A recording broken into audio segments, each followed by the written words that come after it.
অজু শেষে কোন কালেমা পড়লে ঈমানের সাথে মৃত্যু হবে? প্রিয় দর্শক, আজকের ভিডিওতে আমরা এই বিষয়টি সম্পর্কে জানব। হযরত মুহাম্মদ সাল্লাল্লাহু আলাইহি ওয়াসাল্লাম বলেছেন, আশহাদু আল্লা ইলাহা ইল্লাল্লাহু ওয়া আশহাদু আন্না মুহাম্মাদান আবদুহু ওয়া রাসূলুহু। অর্থাৎ, আমি সাক্ষ্য দিচ্ছি যে আল্লাহ ছাড়া কোনো মাবুদ নেই এবং আরও সাক্ষ্য দিচ্ছি যে নিশ্চয়ই হযরত মুহাম্মদ সাল্লাল্লাহু আলাইহি ওয়াসাল্লাম আল্লাহর বান্দা ও রাসূল। তবে ওই ব্যক্তির জন্য জাহান্নাম হারাম হয়ে যাবে।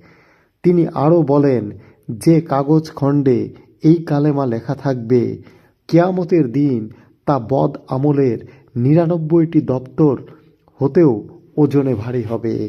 যে ব্যক্তি অজু শেষে আসমানের দিকে তাকিয়ে কালেমা শাহাদত পড়বে, ঈমানের সাথে তার মৃত্যু নসিব হবে এবং জান্নাতে ৮টি দরজা খোলা হবে।